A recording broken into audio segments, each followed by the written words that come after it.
따라봅시다. 오늘은 추수감사 주일인데요. 추수의 계절에 우리가 지나온 한 해를 돌아보면서 우리가 감사의 주제로 말씀을 묵상해 보려고 합니다. 말씀을 통해서 우리가 감사해야 될 그런 이유와 그 목적에 대해서 우리가 깨닫고 감사하기로 결단하는 저와 여러분들 되시기를 주님의 이름으로 축원합니다. 한 해를 돌아보면서 여러분들은 내 마음 가운데 얼마나 감사하는 마음이 있는가 한번 돌아보시기를 바라요. 해를 거듭하면서 제가 느끼게 되는 것은 날이 갈수록 감사하는 마음이 점점 작아져 가고 있다는 것 같아요. 먹고 살기 또 고단한 현실 속에서 또 한 달 한 달 근근히 그렇게 버텨가는 상황 속에서 감사의 마음을 갖기는 그렇게 쉬운 것이 아닌 것 같아요. 조금씩 나아지는 게 있어야 어떤 힘이 들어도 희망을 가지고 살 텐데 점점 더 미래가 어두워 보이기에 그래서 감사보다는 불안과 두려움이 우리 마음을 사로잡고 있습니다. 감사할 게 별로 없어서 그래서 감사하는 마음이 없다는 것이 우리의 솔직한 그런 심정이 아닌가 합니다. 감사보다는 불평이 나오고 불평을 억누르다 보니까 억지로 감사하려니까 반항심이 생겨요. 그래서 진심으로 감사하기가 쉽지가 않습니다. 그런데 오늘 우리가 읽은 하박국 3장에 보면 하박국 선지자가 무화과 나무가 열매가 없고 포도나무에 포도 열매가 없고 감람나무에 소출이 없고 밭에 식물이 없고 우리의 양이 없고 외양간에 소가 없어도 나는 여호와를 인하여 즐거워하며 나의 구원의 하나님을 인하여 기뻐하리로다 이렇게 외치고 있단 말이에요. 없대요. 그런데 나는 여호와 앞에서 기뻐하겠다 그렇게 말하고 있는데 과연 어떻게 이럴 수 있을까요? 억지로 이렇게 참으면 이렇게 말할 수 있을까요? 그러나 본문을 보면 하박국 선지자가 억지로 이런 감사하는 척하는 것이 아니라 정말 감사하고 기뻐하는 그런 마음으로 선포하고 있다는 생각이 듭니다. 당장이라도 부도 위기에 몰려있고 또 실직 위기에 몰려있는 가장이 과연 감사할 수 있을까요? 젊은 나이에 암으로 죽어가는 아내를 쳐다보는 남편이 과연 감사할 수 있을까요? 오랜 지병으로 인해서 기도해도 낫지 않는 그런 점점 더 병이 깊어져가는 그런 자신을 바라보면서 과연 그 입에서 감사가 나올 수 있을까요? 정말 평생 무거운 십자가를 지고 살아야 할 그런 자녀를 갖고 씨름하는 부모가 과연 감사하다고 말할 수 있을까요? 이력서를 수십 통, 수백 통 가지고 다니면서 취직을 해보려고 하지만 회사에서 면접 한 번 제대로 해보지 못한 채 그렇게 연거푸 퇴짜를 맞는 젊은이 입에서 과연 감사하다는 말이 나올 수 있을까? 저는 이 지난주에 이 하박국 이 3장을 계속해서 묵상을 해봤다고요. 반복해서 읽으면서 그래도 감사해야 되겠다는 그런 깨달음이 왔습니다. 그리고 이 설교의 키는 이거예요. 과연 하박국처럼 없는데 감사하려면 어떻게 해야 될까 하는 거예요. 과연 없는데도 불구하고 어떻게 이렇게 감사하다고 말할 수 있을까요? 몇 가지 한번 생각해 봅니다. 첫째는 감사는 상황과 무관하다는 사실을 아는 것입니다. 한번 따라합시다. 감사는 상황과 무관하다. 하박국 선지자가 무화과 나무에 열매가 없고 포도나무에 열매가 없고 감람나무에 소출이 없고 식물이 없고 양이 없고 소가 없어도 여호와를 인하여 기뻐하겠다 그렇게 외치고 있어요. 아무것도 없는데 그런 기쁨과 감사를 말하고 있습니다. 어떻게 이럴 수 있을까요? 근데 이제 저는 목사로서 여러 사람들을 많이 만나면서 이 말이 맞는 말이다 이런 생각을 해봅니다. 신기한 것은요, 많이 어느 정도 살면서 많은 것들을 소유한 사람, 이런 사람들의 입에서 감사의 말이 잘 안 나요. 그런 사람일수록 불평이 나옵니다. 불만이 많아요. 그런데 정말 어려운 사람들, 힘든 사람들 입에서 오히려 진정한 그런 감사의 고백, 그런 이야기를 듣게 되는 거예요. 이유가 뭘까요? 왜 인간은 이렇게 많이 가져도 감사할 줄 모를까요? 이게 바로 인간의 본성이기 때문에 그렇습니다. 인간은요, 뭔가를 소유하기를 원해요. 그래서 그걸 이제 얻게 되잖아요. 그럼 그것에 대해서 막 감사하고 기뻐해야 되는데, 막상 그걸 소유하게 되면, 얻게 되면, 그것에 대한 감사보다는 내가 다른 것들 갖지 못한 그런 것들에 대한 마음이 또 생기는 거예요. 내가 왜 저건 없을까? 이런 마음 때문에 감사할 수가 없는 거죠. 지난주에 제가 출애굽기를 쭉 처음부터 끝까지 묵상을 하면서 이스라엘 백성들을 통해서 우리의 모습을 참 발견하게 됐습니다. 이스라엘 백성들이 애굽에서 노예로 신음하며 살았잖아요. 400년 동안 참 고통을 많이 받았습니다. 그 중에 이제 가장 큰 고통을 받은 것은 이 아들이 태어나면 죽음을 당하는 거였어요. 바로 왕이 이스라엘 백성들이 막 세욕하고 번성하면서 사람들이 막 늘어났어요. 그래서 위협을 느끼면서 아들을 낳으면 상파들에게 다 죽여라 이런 명령을 내렸거든요. 그래서 이 출산이 기쁨이 돼야 되는데 아들인 경우에는 상파가 그 자리에서 아들을 죽여버리는 그런 비통한 그런 일을 겪었거든요. 자, 모세의 이름이 무슨 뜻인가요? 모세가 물에서 건져낸 자 이런 뜻이거든요. 모세의 부모가 아들을 낳았죠. 그런데 이제 산파가 살려줬단 말이죠. 그리고 이 아들이 잘생긴 걸 보고 그리고 숨겼어요. 그런데 이제 더 이상 숨길 수가 없게 되니까 이 아이를 갈대 상자에 넣어서 이제 나일강 위에 띄웁니다. 그런데 그걸 바로의 공주가 보고 그걸 이제 건져오라 그래서 그 안에 아이가 우는 걸 보고 측은한 마음이 들어요. 그래서 그를 자기 양자로 삼게 되는 거죠.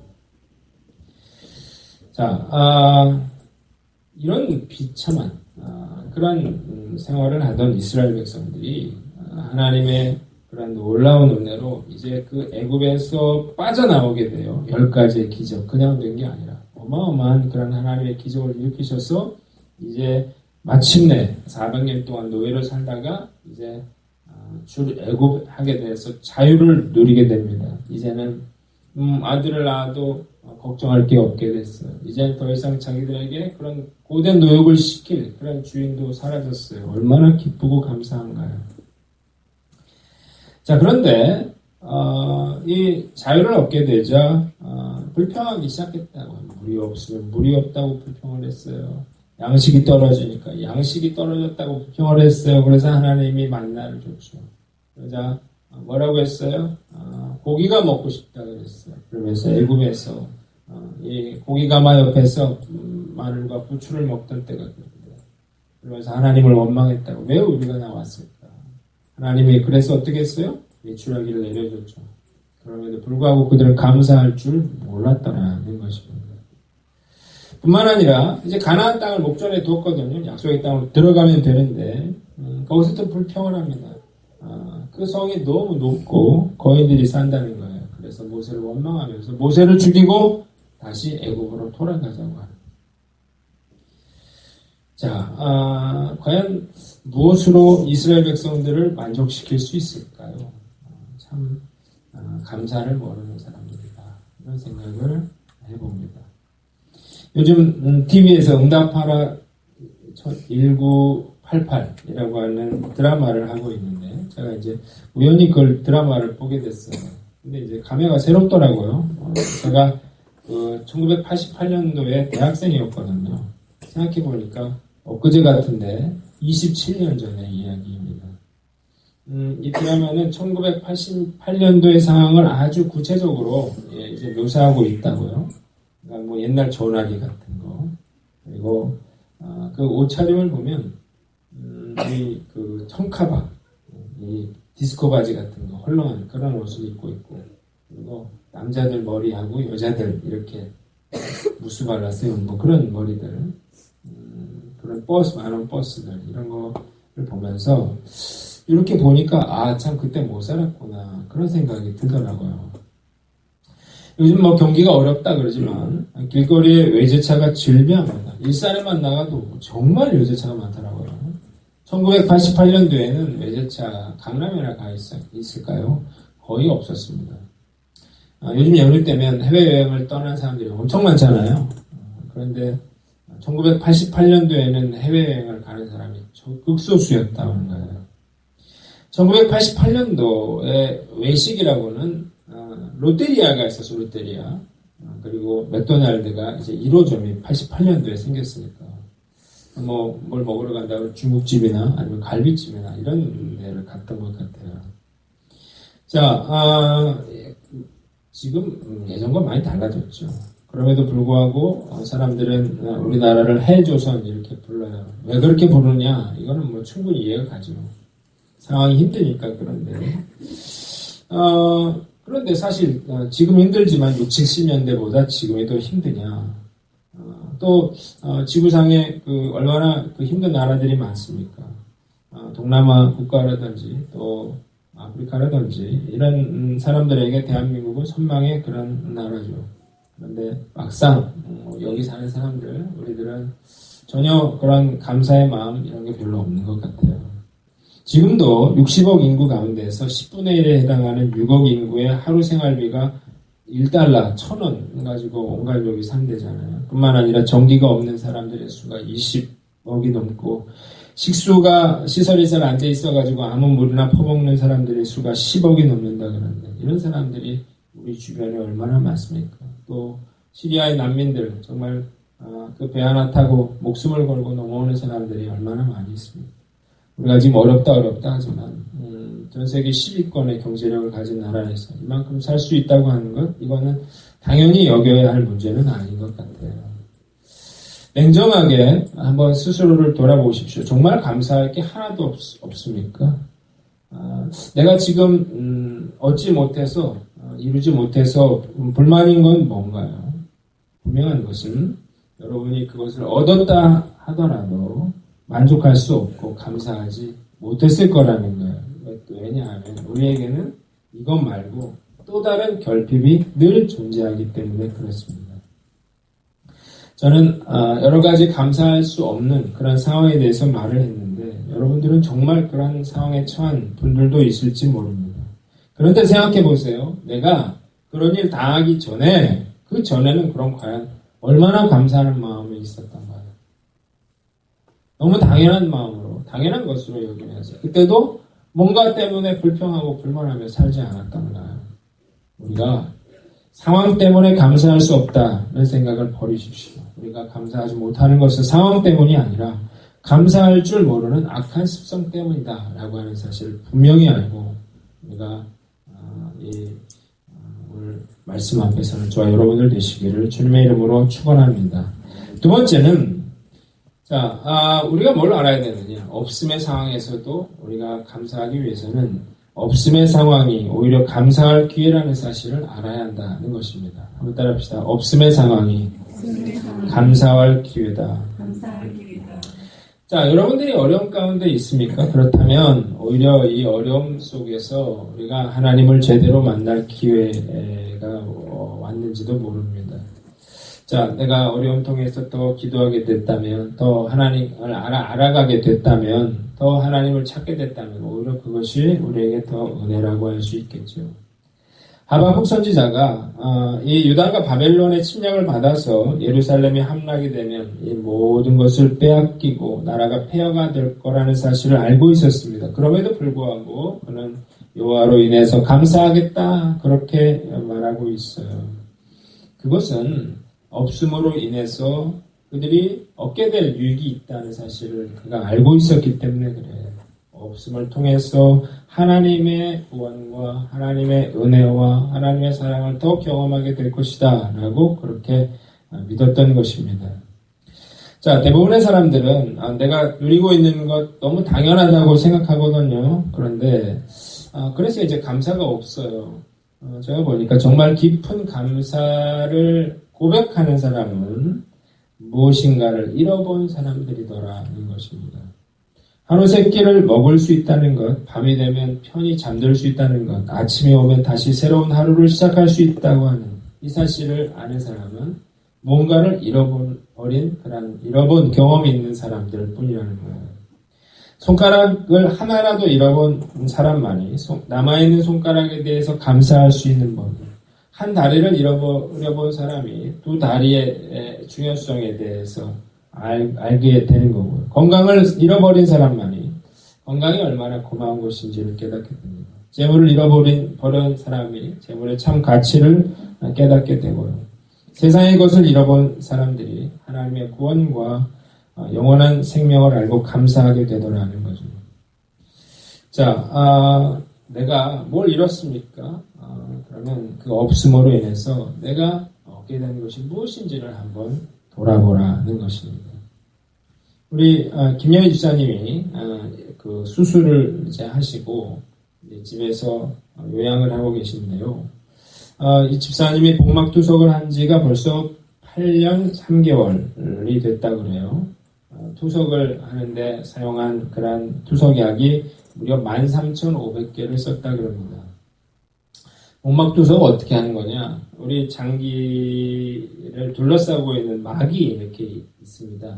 그런데 이제 그 신장이 망가진 사람은 소변을 배출할 수가 없잖아요. 그러니까 이 복막에다가 투석약을 집어넣는 거예요. 그러면 이제 삼투압의 차이에 의해서 몸 안에 있는 나쁜 노폐물 이런 것들이 복막 안으로 들어가게 되는 거죠.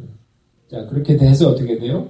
이게 시간이 흘러서 여기다 관을 끼워서 그 더러워진 그 투석액을 빼내고 다시 새로운 투석액을 채워넣는 이제 그렇게 해서 몸 안에 있는 물과 노폐물을 빼내는 거예요. 자, 그런데 문제는 하루에 이 복막투석을 하려면 4번을 투석을 해야 된다는 4번을. 자, 그러면 4번이면 24시간이니까 몇 시간 만에 한 번씩 투석을 해야 됩니까? 6시간마다 한 번씩 투석을 해야 되는데, 투석하는데 걸리는 시간은 빠르면 20분, 늦으면 뭐 40분에서 뭐 이렇게, 투석이 잘 안 되면 거의 1시간까지도 이렇게 해야 되는 모양이더라고요. 자, 이게 투석 시간을 놓치게 되면 얼굴이 퉁퉁 붓게 되는 거거든요. 김영희 사님이 이 신장 수술을 한 다음에 투석액을 넣지 않게 되면서 몸무게가 12kg가 빠졌다 그랬거든요. 그러니까 몸에 있던 그 물들이 다 이제 빠져나가는 거죠. 이 일을 8년 넘게 했다. 정말 잠이나 제대로 잘 수 있었을까요? 이제 복막 투석이 불가능하게 된 거죠. 투석을 해도 노폐물이 완전 빠지지 않으면서 이제 인 요소 수치 막 이런 것들이 올라가면서 이제 무릎도 아프고 이제 여러 가지 기관에 무리가 오게 돼서 이제 수술을 하게 됐는데 제가 물어봤어요. 왜 진작 그럼 이식 수술을 안 했냐? 그랬더니 일단 심장을 받기가 어려운데 남편이 혈액형이 다르고 그래서 이제 못했는데 지금 이제 기술이 좋아져가지고 혈액형이 달라도 이식을 할 수 있다고 그랬습니다. 그리고 더 중요한 이유는 이제 신장 이식 수술을 해도 이게 기한이 있대요. 계속 쓸 수 있는 게 아니라 길면 뭐 20년 정도, 15년에서 20년 정도 쓸 수 있다. 그러니까 그 이후에는 또 다시 신장 이식 수술을 또 해야 되는 거거든요. 그래서 이제 그 시간을 늦추기 위해서 복막투석을 최대한 오래 끌어보는 거죠. 우리 어제 유민이 만나가지고 유민이한테 제가 그랬어요. 유민아, 사실은 네가 엄마한테 신장을 떼줘야 되는데 너 대신 아빠가 떼줬다. 다음번엔 네가 떼줄 수 있지? 그랬더니 네? 그러더니 떼준대요. 이거 오늘 영상에 나왔는데 어쨌든 한번 생각해 보세요. 3-40분씩 그러면 투석을 4번 정도 4번 하게 되면 거의 2시간 넘는 하루에 매일 2시간씩 이상을 투석하는데 우리가 사실 자다가 화장실 한번 가는 것도 귀찮잖아요. 그런데 그거를 매일 4번씩 투석을 하면서 그렇게 살아온 거죠.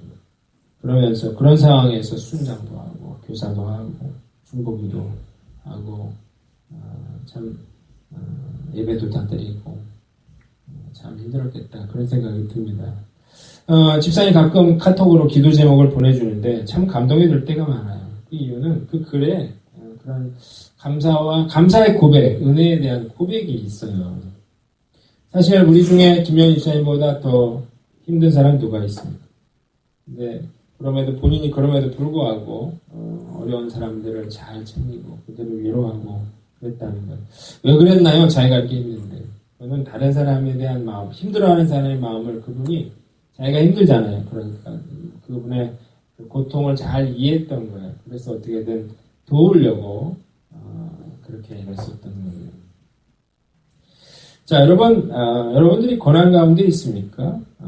그러면 우리가 오히려 그 고난으로 인해서 감사할 수 있는 기회가 되는 거예요. 우리가 요즘에 계속 비가 왔잖아요. 그런데 비 계속 왔어요. 그런데 그 비 오는 거에 대해서 불평하는 사람은 한 사람도 본 적이 없는 것 같아요. 왜? 너무 가물어서 그렇죠. 너무 가물어서 비가 꼭 와야 된다. 비를 기다렸어요, 사람들이. 그래서 불편해도 그거에 대해서 불평하지 않았단 말이죠. 감사한 마음이 있었어요. 왜 그랬어요? 가물었기 때문에 그런 거거든요. 가물지 않았더라면 귀찮죠. 비가 또 오네. 이놈의 비. 이렇게 얘기를 했겠죠. 가물었기 때문에 비가 와도 그 비에 대해서 감사함을 느낄 수 있었던 거예요. 자, 비록 건강을 잃어버릴지 몰라도 우리는 소중한 믿음을 얻을 수 있고요. 비록 사업을 실패했을지 몰라도 그 때문에 우리가 예수님의 십자가의 놀라운 사랑을 체험할 수 있고요. 비록 세상의 사람들로부터 배신당했을지 몰라도 이로 인해서 우리가 천국에 대한 그런 확실한 소망을 갖게 된다면 오히려 그것이 우리에게 더 큰 은혜다라고 하는 것입니다. 고난으로 인해서 원망하고 불평하는 그런 마음 버리고 우리를 위해서 십자가를 지고 죽어주신 그 예수님의 사랑, 그 심정을 헤아리는 그런 그 은혜를 헤아리는 기회로 삼는 저와 여러분들 되시기를 주님의 이름으로 축원합니다. 마지막으로 감사하기로 선택하라는 것입니다. 한번 따라합시다. 감사하기로 선택하라. 자, 저는 본문을 거듭해서 읽으면서 물론 이 하박국이 이런 상황이지만 그럼에도 불구하고 그가 뭘 보여줍니까? 나는 원망하거나 낙심하지 않고 나는 감사하기로 결정했다 이런 느낌이 들더라고요. 자, 사실 아무것도 없어요. 그럼 어떻게 해야 돼요? 지금 머리 싸매고 들어놓아야 되거든요. 그런데 여러분 분명히 알아야 됩니다. 그런 상황일수록 절대로 머리 싸매고 들어놓으면 안 된다는 거예요. 왜냐하면 그렇게 하면 더 상황이 나빠지고 더 큰 고통을 당하게 되기 때문에 그렇습니다. 두려움 때문에 그래요. 두려움이 얼마나 인간에게 큰 해를 끼치는지 그 사례를 몇 가지 소개를 해드리면 여러분 아마 고장난 냉동고에서 얼어 죽은 사람의 이야기를 들은 적이 있을 겁니다. 이 사람이 냉동고에서 물건을 정리하고 있는데 다른 직원이 그 친구가 있는지 모르고 문을 닫아버렸단 말이죠. 당황했어요. 그래서 어떻게 해요? 자기는 얼어 죽는다고 생각했습니다. 자, 냉동고 안에 갇힌 사람은 점차 몸이 차가워지고 코, 손가락, 발가락 등 온몸이 얼기 시작했어요. 그래서 결국 동사했는데 냉동고 벽에다가 몸이 점점 얼어붙고 있다. 나는 이제 곧 죽을 것이다. 이렇게 글을 써놓았어요. 다음날 동료가 그를 발견했는데 깜짝 놀란 것은 이 냉동고 온도가 19도밖에 되지 않았다는 거예요. 19도의 사람이 얼어 죽을 수 있었다. 여러분 플라시보 효과라는 말이 있어요. 그건 뭐냐면 어떤 가짜 약을 효능이 있다 이렇게 말하고 먹이면 그걸 믿고 먹으면 가짜 약이라도 효과를 발휘한다 그런 의미거든요. 근데 이제 반대로 노시보 효과라는 게 있습니다. 자, 노시보 효과는 이제 의학적인 용어인데요. 의사가 자기 의도와 상관없이 부정적인 말을 환자에게 할 때 이 환자가 부정적인 감정이나 이런 기대가 생겨서 아무 의학적인 이유 없이 그 환자가 큰 피해를 입는 경우를 말합니다. 그러니까 실제로 암으로 죽는 사람보다 암에 걸렸다고 하는 공포 때문에 죽는 사람이 더 많다는 거예요. 공포와 스트레스, 정말 사망에 이르는 가장 무서운 요인입니다. 죄수들을 이제 총살당하는 그런 장면을 이렇게 보게 한 다음에 형틀에 이렇게 묶어놓고 공포탄을 빵 쏘면 사람들이 죽는 사람들이 있대요.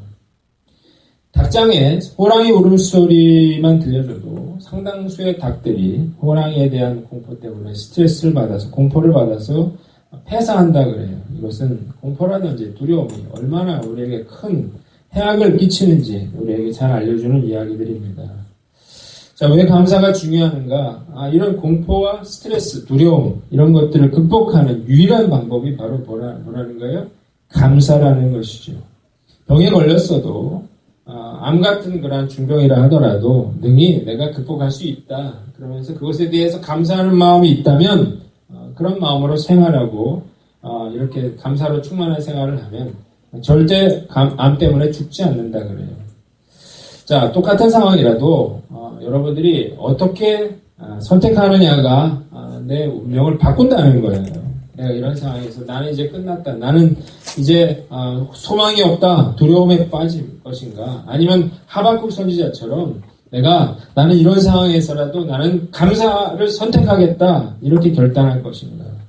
그것이 우리의 인생을 결정한다는 것입니다. 한번 따라합시다. 감사하는 습관을 가져라. 이게 그냥 되는 게 아니라 감사하는 습관을 우리가 가져야 됩니다. 제가 볼 때 감사하는 습관인데요. 컵을 이렇게 보면 컵에 물이 반이 있을 때 물이 반이나 있네 이렇게 말하는 사람이 있고 물이 반밖에 없네 이렇게 생각하는 사람이 있어요. 여러분들은 뭐라고 생각합니까? 자, 반밖에 남지 않았다고 말하는 사람은 열의 아홉은 감사할 줄 모르는 사람이에요. 왜냐하면 그 사람은 모든 것을 볼 때 부정적인 측면으로 부정적인 관점으로 물건을 어떤 상황을 보기 때문에 그래요. 어떤 사람이 부정적인가 보니까 좀 똑똑한 사람이 부정적이고 비판적이더라고요. 자, 그런데요, 이렇게 똑똑한 척 하다가 치러야 될 값비싼 대가가 있습니다. 감사와 행복을 빼앗긴다는 거예요. 늘 부정적으로 봐요. 그러니까 감사할 게 없는 거죠. 그래서 늘 불안한 거죠. 자, 없는데요. 어떻게 행복할 수가 있겠습니까? 이 세상에서 제일 힘든 일은 불평하는 사람, 원망하는 사람하고 같이 있는 거예요. 끊임없이 화를 내고, 끊임없이 누구 탓을 하고, 원망하는 사람하고 1시간만 같이 있어 보세요. 그럼 아주 죽을 것 같아요. 나도 힘들고. 자, 여러분, 상황 때문에 불행한 게 아니고, 늘 불평하고 원망하는 나 때문에 불행하다 생각을 내가 한 번이라도 해본 적이 있느냐는 거예요. 여러분, 행복이라고 하는 것은 소유가 아닙니다. 얼마나 가졌느냐가 아니고 내가 얼마나 감사하느냐에 달려있다는 거예요. 그러니까 행복해지기를 원한다 그러면 어떻게 감사하다는 말을 자주 해야 된다는 거예요. 그래야만 여러분들이 행복한 사람이 된다는 것입니다. 자, 부부간에도 작은 것에도 서로 칭찬하고 또 감사해 보세요. 그러면 싸움이 안 일어나겠죠. 이런 가정은 행복할 수밖에 없어요. 우리가 큰 일에만 감사하려고 생각하거든요. 자, 그런데 우리가 생각해보세요. 살아가면서 우리가 큰 대박 날 일이 몇 번이나 있겠냐는 거죠. 그러니까 평생 감사할 일이 없는 거죠. 사고와 재난을 당해서 극적으로 살아나야만 감사할 수 있다 그러면 그 사람은 늘 죽을 일만 일어나야만 되는 거죠. 죽을 뻔하다가 살아날 때만 감사할 일이 아니라 평상시에도 우리가 감사하는 습관을 들여야 된다는 거예요. 남편이 술 먹는다고 불평만 할 게 아니라 술 먹고라도 집에 찾아오는 게 얼마나 감사한가요? 자식이 공부를 못해서 속상한 분들 많이 있을 거예요. 여러분, 내 자식 공부 못해서 속상하다 그러면 그 사람은 행복한 일이 없어요. 공부 잘하는 애는 내가 볼 때 100명 중에 한두 명이거든요. 나머지 98명은 걔가 학교 졸업할 때까지 계속 화를 내고 짜증을 내야 되는 거거든요. 자, 여러분, 사실 우리 가정에 자식을 줬다는 게 얼마나 감사한가요? 아이를 줬다는 게. 우리 주변에, 제 주변에는 불임으로 아이가 없어서 고통받는 그런 가정들이 참 많거든요. 그 사람들의 소원은 공부를 못해도 좋으니까, 얼굴이 못생겨도 좋으니까 그래도 우리에게 자식이라도 하나 있었으면 하는 그런 바람이 있는 거거든요. 자, 직장이 마음에 들지 않아서 힘든 분들도 많이 있을 겁니다. 그러나 요즘 같은 세상에 내가 그래도 일할 곳이 장소가 있다고 하는 건 그게 얼마나 감사한 일인가요? 어떤 사람이 이런 얘기를 했어요. 행복해지고 싶거든. 제발 부탁이니 다른 공부보다 먼저 감사할 줄 아는 법을 배우세요. 이렇게 이야기했어요. 그러니까 저 깨달은 건 기도를 잘하려면 기도를 배워야 되잖아요. 뭐 운동을 우리가 스포츠를 뭔가 잘하려면 그걸 배워야 되잖아요. 그런 것처럼 감사하는 것도 우리가 배우고 또 훈련해야 된다는 생각을 해봅니다. 이게 훈련되지 않으면 평소에도 감사하지 않던 사람이 어떻게 어려운 일 생겼는데 감사할 수가 있겠습니까? 자, 우리가 말씀을 통해서 감사하는 법을 배우고 믿음이 좋은 그런 주변 형제들, 그런 분들을 한번 보세요. 늘 주변에 감사하고 고맙다고 얘기하는 사람들, 그 사람들을 보고 배우세요. 그러면 나도 모르게 감사가 체질화되고 습관화되고 그래서 어떻게 해요? 늘 행복한 그런 사람이 될 수 있겠다는 거예요. 감사를 늘 연습해보세요. 한번 옆에 사람들한테 한번 인사해보세요. 참 감사합니다. 참 고맙습니다. 집에 가서도 이 얘기를 좀 하세요. 남편이랑 안 하고 남편이랑 가서 자, 참 악수하면서 참 감사합니다. 눈을 보고 집에 가서 그렇게 하세요. 네? 우리 애들한테도 너가 있어서 참 고마워 그렇게 얘기해서 꼭 한번 안아줘보세요. 그럼 애들이 깜짝 놀랄 거예요. 엄마가 맨날 화만 내다가 공부 못했다 뭐 방어 질렀다 숙제 안 했다 혼내기만 하던 엄마가 왜 이러나 그러겠는데 예배를 드렸으면 좀 가서 실천을 좀 해보라고요. 감사하기로 어떻게 하라고요? 선택하라고요. 그리고 감사를 연습해보는 저와 여러분들 되시기를 주님의 이름으로 축원합니다. 두 번째는 믿음을 놓치지 말아라는 것입니다. 따라합시다. 믿음을 놓치지 말라. 자, 하박국 선지자가 뭐 다 없는데 감사하겠다고 이야기하는 것은 그에게 뭐가 있는 거예요? 그런 믿음이 있는 거죠. 하나님의 도우심, 가장 좋은 길로 인도해 주실 것이라고 하는 확신, 이게 있었다는 거죠. 자, 언제 믿음 있는 사람과 믿음 없는 사람이 갈립니까? 믿음 없는 사람, 어려운 일 생기면 바로 어떻게 해요? 불평하고 원망하게 되죠. 그리고 무기력해지고 될 대로 되라 이렇게 자포자기해 짜증을 내고 원망을 내죠. 다른 사람의 탓으로 돌리죠. 믿음에 있는 사람은 다릅니다. 어려움이 있지만 그 안에 하나님의 뜻이 있고 하나님의 선하심이 있다. 하나님이 가장 나에게 좋은 것을 주신다라고 하는 사실을 믿어요. 그러니까 어떻게 해요? 이렇게 하박국처럼 감사와 찬양의 고백을 드릴 수 있는 것입니다. 한번 따라합시다. 하나님이 가장 좋은 것으로 주신다. 자, 이런 마음을 가진 사람, 직장을 잃어도 감사할 수 있고요. 또 건강을 잃어도 감사할 수 있고요. 또 먹고 사는 문제, 노후의 문제도 결국 하나님이 책임져 주실 거라고 하는 그런 믿음이 있기 때문에 어떻게 해요? 지금 우리가 마음의 평안을 누리면서 살 수 있게 되는 거예요. 골로새서 2장 7절에 믿음에 굳게 서서 감사함을 넘치게 하라 그랬다고요. 형편이 좋은 사람이 감사하면서 사는 것이 아니라 믿음이 좋은 사람이 감사하며 산다는 거예요. 감사는 환경의 문제가 아니라 믿음의 문제라고 하는 사실을 깨닫고 내 마음속에 감사가 넘치지 못하는 것은 내가 환경 때문이 아니라 믿음이 적어서라고 하는 사실을 깨닫고 우리가 믿음을 붙잡는 저와 여러분들 되기를 바랍니다. 마지막으로 감사를 표현하라는 것입니다. 따라합시다. 감사를 표현하라. 하박국 선지자가 이렇게 당당하게 나는 여호와를 인하여 감사하고 기뻐하겠다 이렇게 고백을 하잖아요. 참 훌륭한 사람이고 그리고 감사는요 입에 마음에 담아두면 안 돼요. 입으로 어떻게 해요? 표현해야만 됩니다.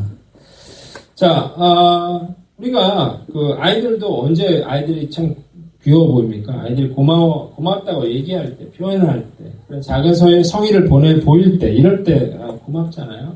그런데 많은 사람들이 감사하는 마음만 있으면 표현하지 않아도 된다 이렇게 생각하는 분이 있는데 착각입니다. 표현하지 않는 감사도 감사인가? 저는 그렇지 않다고 생각해요. 표현하지 않으면 표현하지 않는 이유가 뭐예요? 감사하지 않기 때문에 표현하지 않는 거예요. 자, 하나님께도 마찬가지예요. 내가 하나님께 뭔가 감사한 마음이 있으면 그걸 뭐 기도를 드리든 내가 예물로 드리든 뭐 어떻게 감사를 표현해야 그것이 진정한 감사가 되겠죠. 자, 여러분 보면 인기 있는 사람들을 보면 특별히 이제 여자들이 착각하는 게 하나 있는데요. 남자들이 예쁜 여자만 좋아한다라고 생각하는 거예요. 이거 잘못된 거죠. 신동엽 씨가 예능 프로그램에 나와서 뭐라고 얘기했냐면 잘 웃는 여자를 남자들이 정말 좋아한다 이렇게 얘기를 했어요. 그러니까 잘 웃는다는 건 뭐예요? 반응이 있는 여자를 좋아한다는 거예요. 자, 왜 나이 든 남자들이 이 젊은 여자들을 그토록 좋아하나? 그거는 젊은 여자들이 반응이 있기 때문에 그런 거예요. 자, 맛있는 걸 사주면 너무 맛있어요. 이런 거 처음 먹어봐요. 너무 고마워요. 이렇게 말을 해요. 왜 남자들이 술집 가서 돈을 막 씁니까? 여자들이 반응을 해주기 때문에 좋아하는 거거든요. 자, 아줌마들은 어때요? 뭘 해줘도 시큰둥. 맛있는 집에 데려가도 짜네, 싱겁네. 좋은 경치를 보여줘도 피곤하다, 빨리 집에 가자. 꽃이나 선물을 사다 주면 왜 쓸데없이 이런 걸 가져왔냐. 차라리 돈으로 주지. 이렇게 바가지를 긁거든요. 그 남자들은 어떻게 생각해? 다시는 내가 이런 걸 너한테 사주나 봐라. 이렇게 되는 거예요. 재미가 없어요. 내가 또 빠지게 한 달 동안 돈 벌어와서 고생했는데 돈을 벌어 당연한 걸로 여기지. 그에 대해서 고마워하는 마음이 전혀 없기 때문에 남자들이 화가 나는 거예요. 자, 고난이 있어도 감사가 하고 작은 것을 줘도 감사하고 기뻐하는 사람, 그리고 하나님도 참 좋아하지 않을까요? 하나님 그런 사람들에게 복을 막 이렇게 쌓아주지 않을까요? 오늘 내가 왜 감사하는 마음이 없을까요? 나 자신을 한번 돌아보면서 그냥 감사하다고 선포하는 저와 여러분들 되시기를 주님의 이름으로 축원합니다.